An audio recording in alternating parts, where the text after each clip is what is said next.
The moment I walked into that ballroom, I heard her say it. Sloan Whitmore, my brother's perfect fiancée, leaning toward her bridesmaids with a glass of champagne in her manicured hand. Her whisper was loud enough to carry across the room, and I know she meant it that way. "Oh, great, the stinky country girl is here." Her friends giggled like a pack of hyenas in designer dresses. Sloan didn't even bother to look at me when she said it. I was that insignificant to her.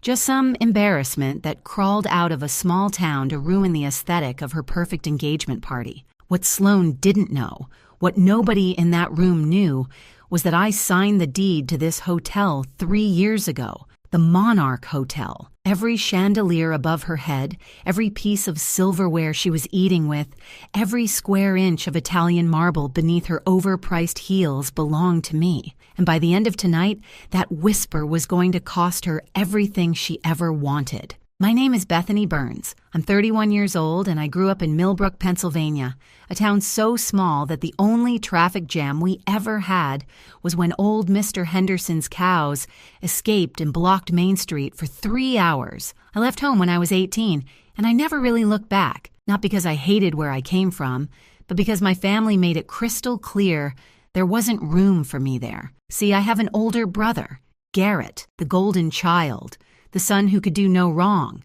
Growing up, everything I did was measured against him, and I always came up short. If I got an A, Garrett had gotten an A+.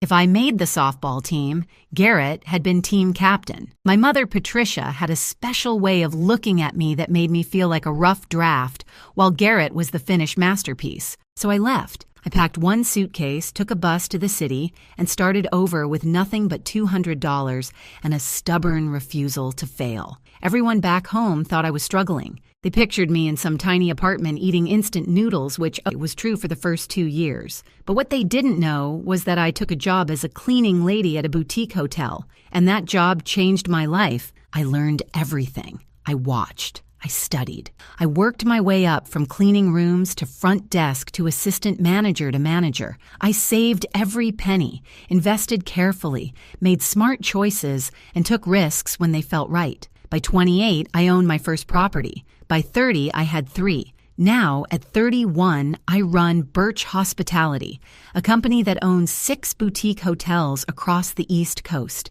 The Monarch is my flagship, my pride and joy. But here's the thing about building something from nothing. You learn to stay quiet. You learn that people underestimate you, and sometimes that's the most powerful weapon you have. So I never told my family. They never asked anyway. To them, I was still the struggling little sister who couldn't measure up to Garrett and his middle management job at an insurance company.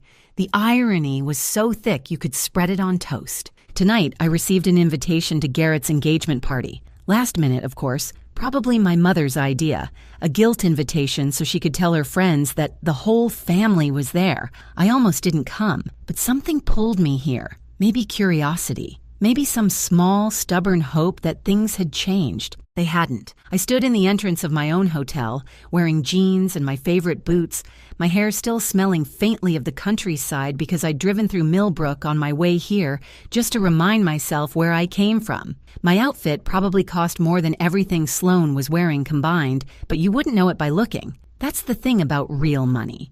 It doesn't need to scream.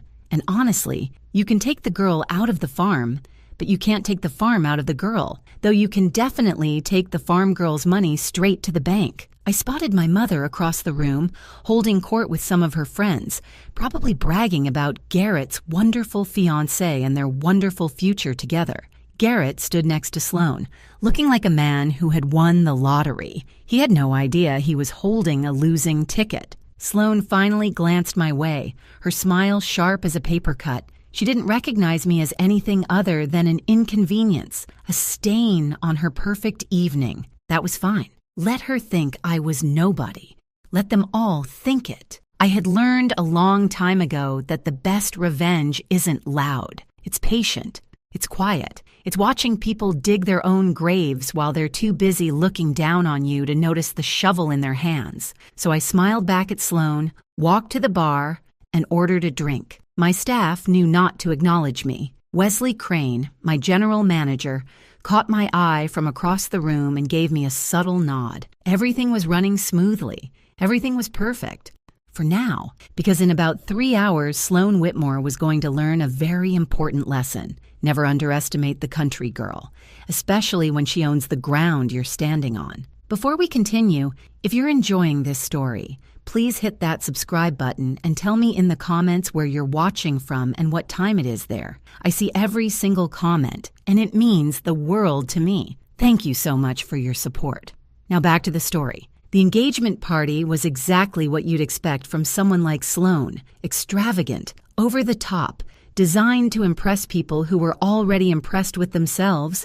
There were ice sculptures shaped like swans, a champagne fountain that seemed excessive even by champagne fountain standards, and enough flowers to make a botanical garden jealous. My hotel staff had done an amazing job, which made me proud, even though I wanted to roll my eyes at every design choice Sloan had made. I took my drink and found a quiet corner to observe. That's when my mother found me. Patricia Burns approached like a woman who had smelled something unpleasant and was trying to locate the source. She looked me up and down, her eyes stopping at my boots with visible disapproval. She said it was nice that I could make it, her tone suggesting it was anything but nice. Then she asked why I couldn't have worn something more appropriate, mentioning that Sloan's family was very refined. She stressed the word refined like it was a vocabulary word I should study. I told her I came straight from work and didn't have time to change, which was true.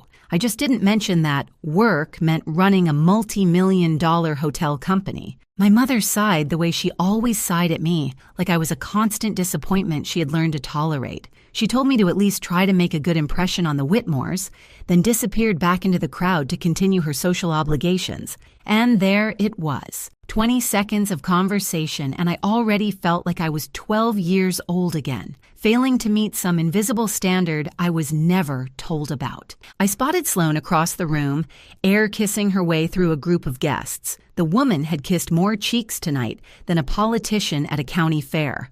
Every gesture was calculated, every smile measured for maximum effect. Her parents, Franklin and Delilah Whitmore, stood nearby like proud peacocks watching their prized peahen work the room. Franklin was a large man with a red face, and the kind of confidence that comes from either genuine success or excellent acting. Delilah was thin, polished, dripping with jewelry that caught the light every time she moved. They looked wealthy. They acted wealthy, but something about them felt off, like a beautiful painting hung slightly crooked. I couldn't put my finger on it yet, but I would. Garrett finally noticed me and made his way over. My big brother, 3 years older, still looking at me like I was his annoying little sister who followed him around when we were kids. He said he was glad I could come, though his tone said he hadn't noticed whether I was there or not. He asked if I'd met Sloan yet and said she was amazing. I told him I'd seen her. I kept my opinions to myself.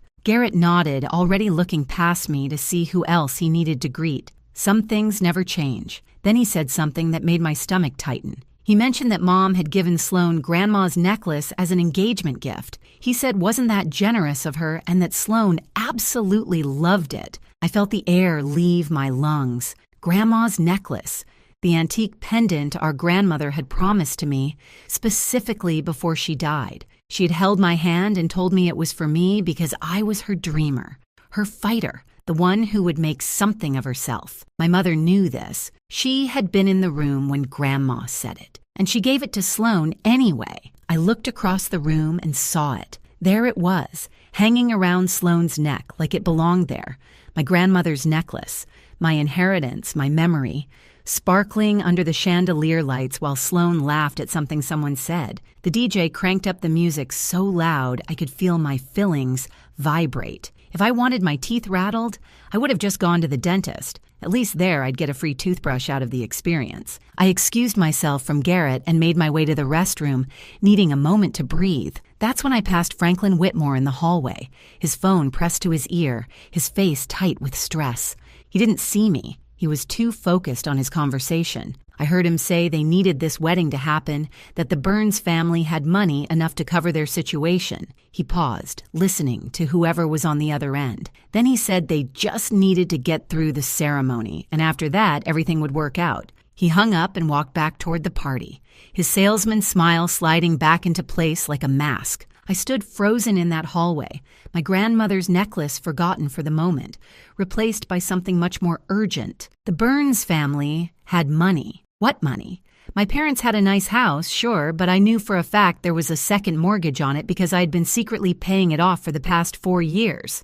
Garrett worked a decent job. Nothing spectacular. There was no family fortune. So why did Franklin Whitmore think there was? And more importantly, what exactly was their situation that needed covering? I spent the next hour watching the Whitmores like a hawk watches a field mouse. Every smile, every handshake, every perfectly timed laugh. Now that I knew something was wrong, I could see the cracks in their performance. Franklin kept checking his phone, his jaw tightening every time he read a message. Delilah's jewelry was impressive, but I noticed she kept touching it nervously, like she was afraid it might disappear. And Sloane, beautiful, perfect Sloane, had a hunger in her eyes that had nothing to do with love and everything to do with desperation. I started piecing things together. The Whitmores thought my family had money, but why? Then it hit me. For the past 4 years, I had been sending money to my parents anonymously through my company, Birch Hospitality. Every month, a payment would arrive to cover the mortgage, the utility bills, the medical expenses when my father had his knee surgery. I never put my name on it. I didn't want their gratitude or their questions. I just wanted to help from a distance. But my parents didn't know it was me. And apparently, my mother had decided it must be Garrett. Of course she did. In her mind, her golden child was secretly taking care of them, being the responsible, successful son she always knew he was. I could practically hear her bragging to her friends about how generous Garrett was, how he always looked after his family, the money I sent, the sacrifices I made, and Garrett got the credit. The irony was so thick it could have walked into the party and ordered its own drink. So the Whitmores did their research. They saw a nice house with no visible mortgage payments. They heard Patricia bragging about her son's investments. They saw a family that appeared to have hidden wealth. And they targeted Garrett like sharks smelling blood in the water. But here's the problem with their plan.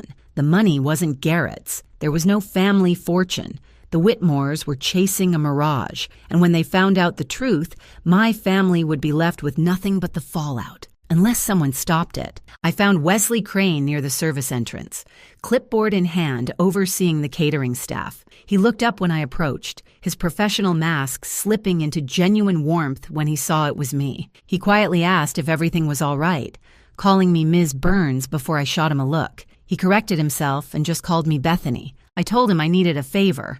I needed background information on the Whitmore family. Anything he could find. Business records, news articles, whatever was out there. Wesley didn't ask why.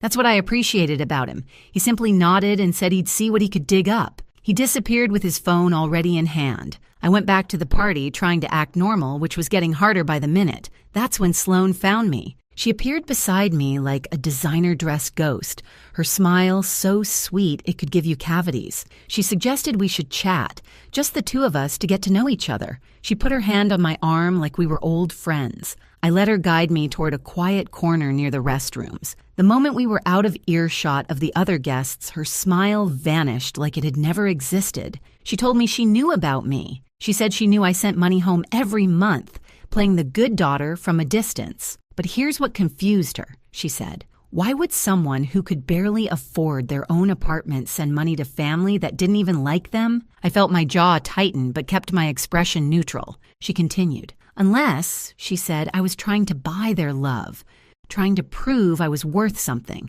Pathetic, really, she told me. She leaned closer and said I should know that Garrett told her everything, how I was always jealous of him, how I couldn't handle not being the favorite, how the family only tolerated me out of pity. She smiled again, but this time it was sharp and cruel.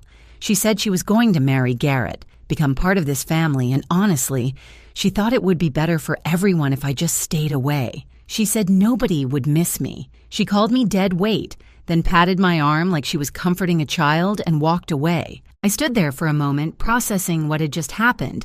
Sloane thought I was broke. She thought the money came from Garrett.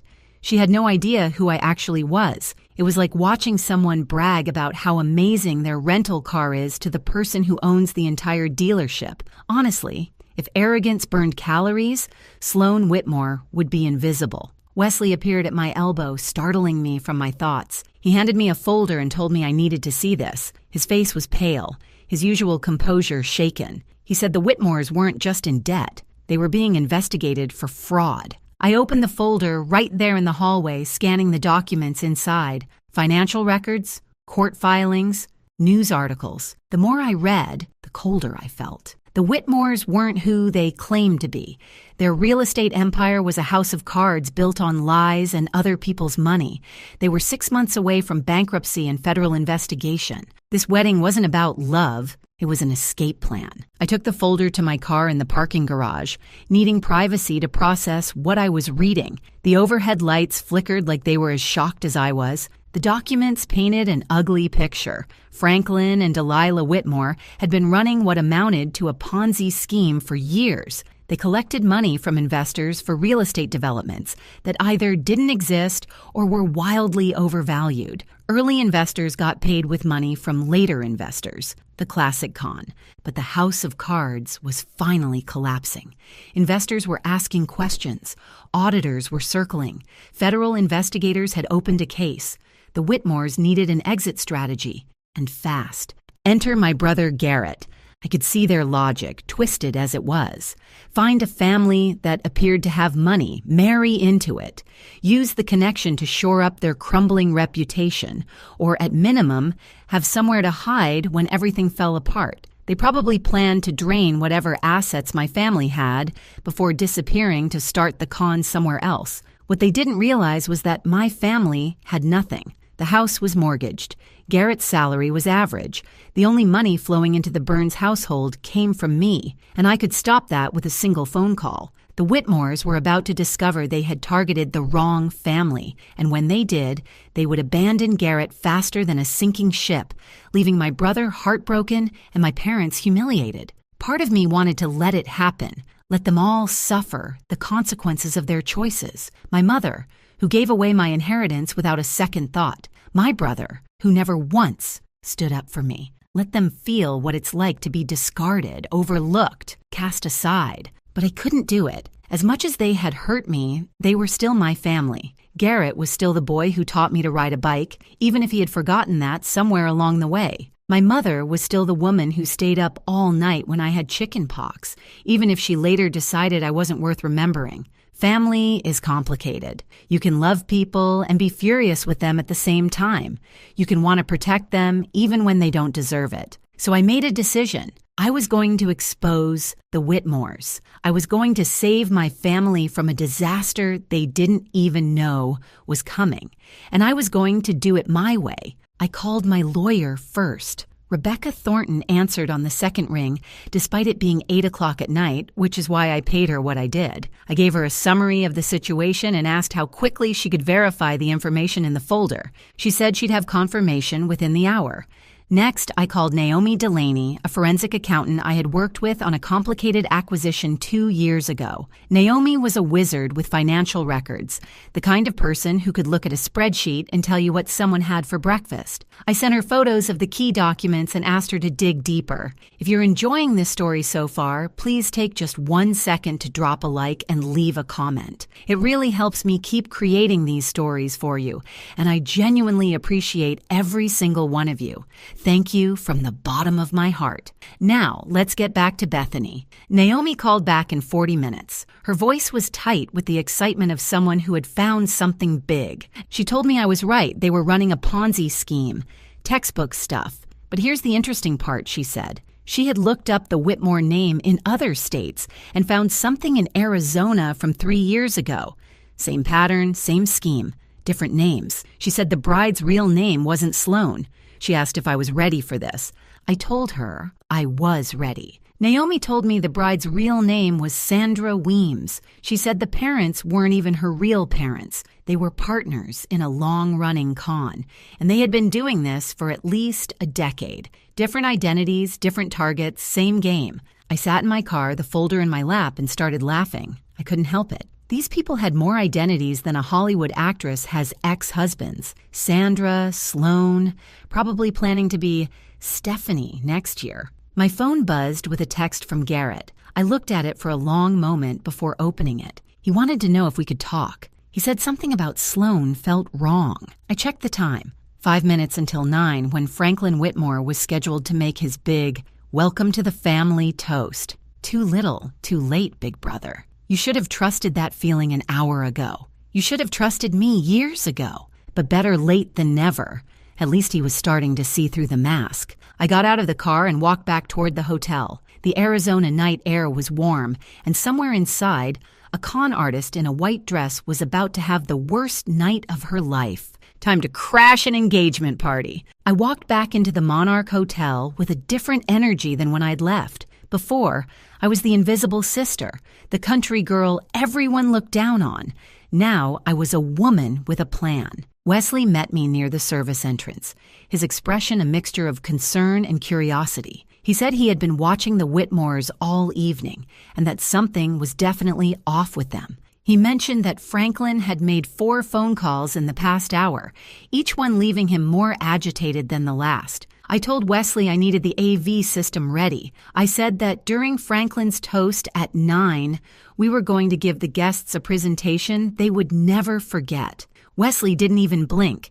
He asked what kind of presentation we were talking about. I handed him a USB drive. On it were scanned copies of the most damaging documents from the folder, plus everything Naomi had sent me. Court records from Arizona, financial statements showing the fraud, photos of Sloane from 3 years ago under her real name, Sandra Weems, a paper trail of lies stretching back a decade. I told him when Franklin started his toast, I wanted it all on the screens.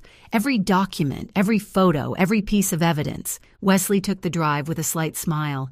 He said he always knew working for me would be interesting, but this was something else entirely. Then he disappeared toward the control room. My phone buzzed. Rebecca, my lawyer, confirming everything Naomi had found. The Whitmores were indeed under federal investigation. More importantly, she had made a call to the lead investigator, a woman named Agent Carla Reeves, who had been trying to locate the Whitmores for months. They kept moving, changing names, staying one step ahead, until tonight. Rebecca told me Agent Reeves was already on her way with a team. They would be outside the hotel by 9:15, ready to move in once the evidence was public. Everything was falling into place. The trap was set. Now I just needed to wait. I found a spot near the back of the ballroom where I could see everything without being noticed. Sloane was working the room again, that fake smile plastered on her face like it was painted there. Garrett stood beside her, playing the dutiful fiancé, completely unaware that his entire future was about to implode. My mother was near the front, chatting with Delilah Whitmore like they were old friends. 2 women who had nothing in common except their ability to make me feel worthless. Soon, one of them would realize she had been played. The other would realize she had pushed away the wrong daughter. I checked my watch. 8:52. My phone buzzed again. This time it was a text from Garrett. He asked where I was and said he really needed to talk. He said something about the Whitmores was bothering him, the way Franklin kept disappearing, the way Sloane deflected every question about her past. He said maybe he was being paranoid. I stared at the message for a long moment. Part of me wanted to respond, to tell him to trust his instincts, to warn him about what was coming. But what would that accomplish? He had 34 years to trust me, to include me, to treat me like family. He chose not to. Besides, if I warned him now, he might warn Sloane, and I couldn't risk that. I typed back a simple response. I told him we would talk after the toast and to just wait. 8:56. Franklin Whitmore was straightening his tie near the small stage where the DJ had set up. He looked confident again, his salesman mask firmly in place. He had no idea what was about to happen. I thought about what Sloane had said to me earlier, how I was dead weight, how nobody would miss me, how I should just stay away. The funny thing about people who underestimate you is that they never see you coming. They're so busy looking down that they miss the moment you rise up. 8:59. Franklin stepped onto the stage and took the microphone. The DJ lowered the music. Guests turned to face him, champagne glasses in hand, ready to toast the happy couple. I made eye contact with Wesley across the room. He gave me an almost imperceptible nod. The screens behind the stage flickered to life, currently showing a slideshow of Garrett and Sloane's photos.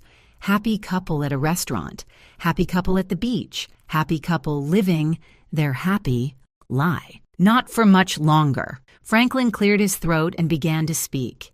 He said good evening, everyone, and thanked them all for being there to celebrate this beautiful union. He said when his daughter first brought Garrett home, he knew immediately that this young man was special. I almost laughed. His daughter. The daughter who wasn't his daughter. The daughter whose real name he probably had to remind himself of every morning. Franklin continued, talking about family, about legacy, about how honored the Whitmores were to join the Burns family. He talked about bright futures and grandchildren and building something lasting together. Every word was a lie, and every lie was about to be exposed. Franklin raised his glass. He said to the happy couple, to love, to family, to forever. I pulled out my phone and sent Wesley a single word, now.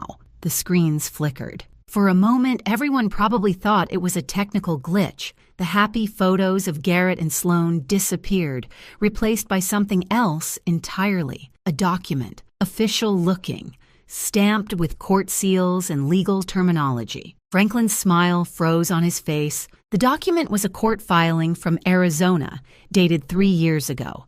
A fraud investigation. And there, listed as a person of interest, was a name nobody in this room had heard before. Sandra Weems. A murmur rippled through the crowd. People squinted at the screens, trying to understand what they were seeing. Franklin fumbled with the microphone, his face going from red to pale in seconds. He said there must be some mistake and called it a technical error. He turned toward the AV booth and shouted for someone to fix it, but the screens kept changing. Another document appeared. Financial records showing investor money being funneled into shell companies. Then another. News articles about a real estate scheme in Phoenix that had cost dozens of families their life savings. Then photos. A younger Sandra Weems, different hair color, same cold eyes, standing next to Franklin and Delilah at some charity event under completely different names. Sloane stood frozen in the middle of the dance floor, her champagne glass trembling in her hand. For the first time all night, her mask had slipped completely. She looked terrified. Garrett stared at the screens, then at Sloane, then back at the screens. I could see his mind working,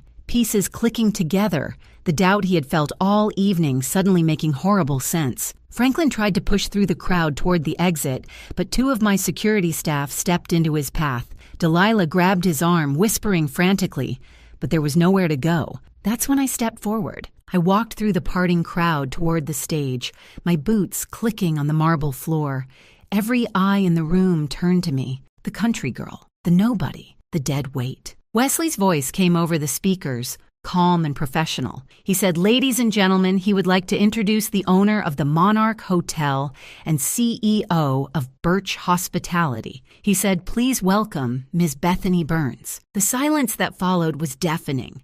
My mother's face went white. Garrett's jaw actually dropped open. Even Sloane, in the middle of her panic, looked genuinely shocked. I took the microphone from Franklin's limp hand. I said, "Good evening, everyone." I apologized for the interruption, but I thought they might want to know who they were really celebrating tonight. I gestured to the screens behind me. I said Franklin and Delilah Whitmore were not who they claimed to be. Their real estate empire was a fraud. Their wealth was stolen from innocent investors, and their daughter Sloane was actually named Sandra Weems, a con artist who had been running this same scheme for over a decade. Sloane finally found her voice. She screamed that I was lying and called me a jealous, pathetic nobody. She said I was making this up because I couldn't stand to see Garrett happy.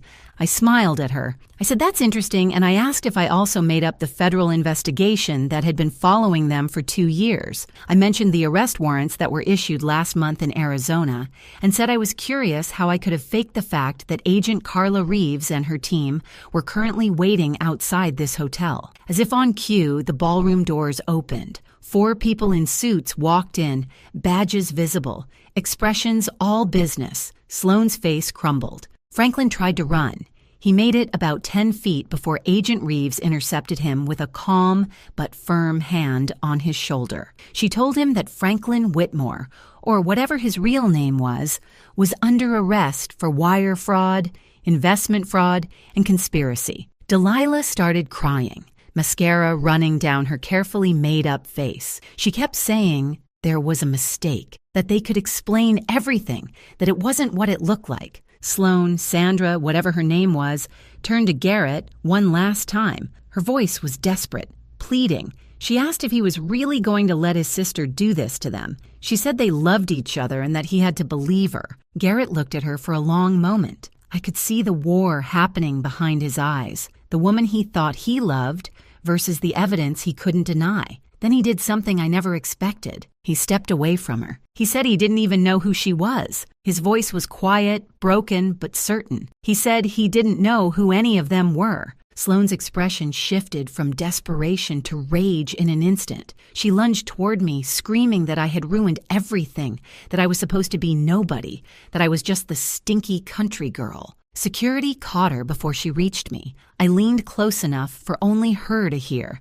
I said this stinky country girl owned the room she was standing in, paid the salary of everyone who was about to escort her out, and would sleep very well tonight knowing exactly who she was. They led her away still screaming, her designer dress wrinkled, her perfect hair destroyed, her entire carefully constructed life falling apart with every step. I turned back to the stunned crowd, most of whom were still trying to process what had just happened. I said, well, the catering was already paid for, and it seemed like a shame to waste good food. I told them the bar would stay open for anyone who wanted to stick around. Nervous laughter rippled through the room. The DJ, bless his heart, started playing something upbeat. The engagement party was over, but the night was just beginning. The next hour felt like something out of a fever dream.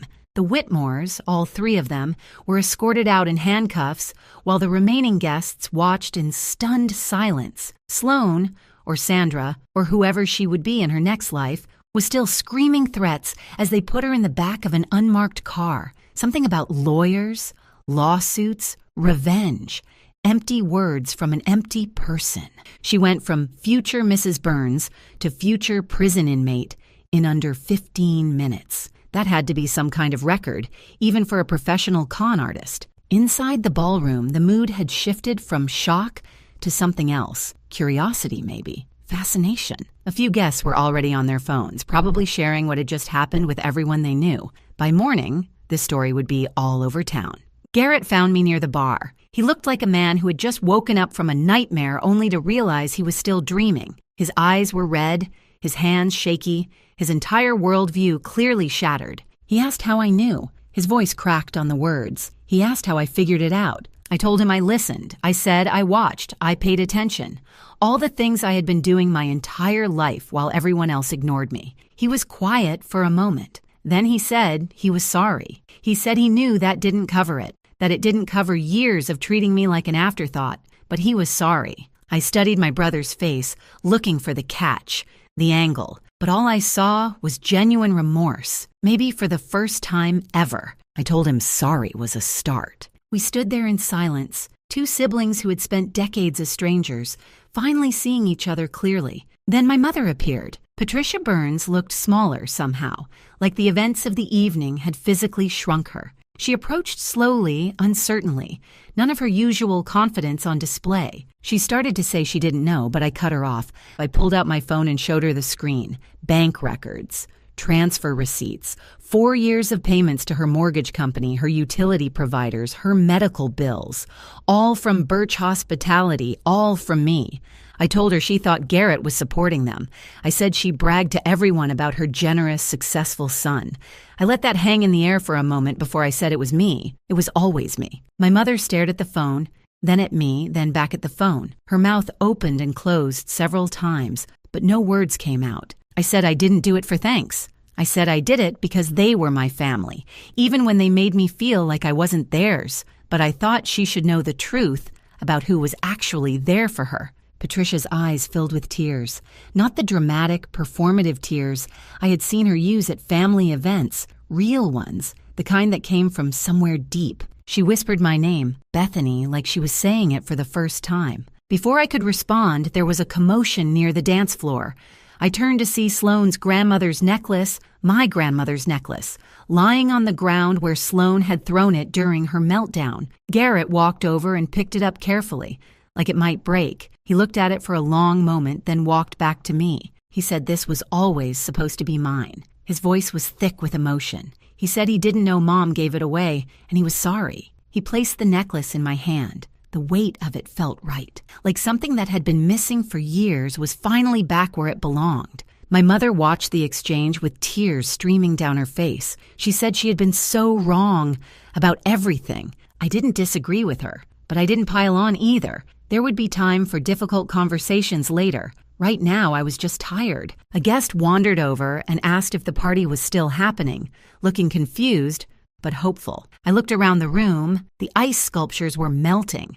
The champagne fountain was still flowing. Half the guests had left, but the other half seemed determined to get their money's worth from the open bar. I shrugged and signaled the DJ to keep playing. Might as well. The night had already been weird enough. What was a little dancing going to hurt? 3 weeks later, I sat in my office at the Monarch Hotel, looking out at the city skyline. The morning sun was streaming through the windows, and for the first time in years, I felt at peace. The Whitmores were finished. Federal prosecutors had enough evidence to charge them with multiple counts of fraud, money laundering, and conspiracy. Sandra Weems, the woman who had called me a stinky country girl, was in custody, awaiting trial. Her bail had been set high enough that even her fake wealthy parents couldn't afford it. Turns out, when you spend decades stealing from people, you don't have many friends willing to help when things go wrong. The story made local news for about a week. Hotel mogul exposes con artists at family engagement party. One headline even called me the stinky country girl who owned the room. I had that one framed. It hangs in my office now, right where I can see it every morning. Garrett came to visit me at the hotel yesterday. It was the first time he had seen my office, my staff, the life I had built without anyone's help. He walked around touching things like he couldn't quite believe they were real. He said he had spent years thinking he knew who I was. He said he was wrong about everything. I told him we both had a lot of years to make up for. I said, maybe we should start now. We went to lunch, a real lunch, not a family obligation where we made small talk and avoided anything meaningful. We actually talked about our childhood, about our parents, about all the things we never said to each other. It wasn't perfect and it wasn't easy, but it was honest. That was more than we'd ever had before. My mother started therapy last week. She called to tell me, her voice small and uncertain, so different from the woman who used to make me feel like a constant disappointment. She said she wanted to understand why she had treated me the way she did. She said she wanted to be better. I told her I appreciated that. I said we could take things slow. And we would. Rebuilding trust takes time, but at least we were finally building something instead of watching it crumble. This morning, I was hosting a business breakfast in the hotel restaurant. Investors, partners, people who wanted to discuss expansion opportunities, normal stuff for a normal day. A young woman walked in looking nervous. She was wearing simple clothes, her hair pulled back in a practical ponytail, her eyes wide as she took in the elegant surroundings, clearly out of her element. One of my investors, a man named Gerald who had too much money and not enough manners, made a comment loud enough for everyone to hear. He asked who let her in and said this was a private event. I stood up from the table. I walked over to the young woman and extended my hand. I said her name warmly, calling her Nicole, and said I was so glad she could make it. I said everyone. I wanted them to meet Nicole Patterson, this year's recipient of the Birch Hospitality Scholarship. I told them she grew up in a small town in Ohio, worked 2 jobs to put herself through community college, and was about to start at Cornell's hotel management program in the fall. The room went quiet. Gerald suddenly found his coffee very interesting. I led Nicole to a seat at my table, the same table as the investors, the same table as the people who thought they were better than her because of their money and their connections. She whispered a thank you to me, looking overwhelmed. I told her not to thank me yet. I said the real work was just starting, but I told her if she ever felt like she didn't belong somewhere, to remember that the people who built the most beautiful things usually started with nothing but stubbornness and dreams. She smiled at that. After the breakfast, I stood in the lobby of my hotel watching guests come and go. Business people, tourists, families, all of them walking on floors I owned, sleeping in beds I paid for, completely unaware of the woman who made it all possible. And that was fine. I didn't need them to know. People will always try to make you feel small for where you came from. Let them. While they're busy looking down on you, they won't see you rising up. I learned that lesson a long time ago. Back in a small town where I was never good enough, never pretty enough, never enough of anything. I carried it with me through years of struggle and doubt, and people telling me I would never amount to anything. And now, here I was, standing in my hotel, surrounded by everything I built.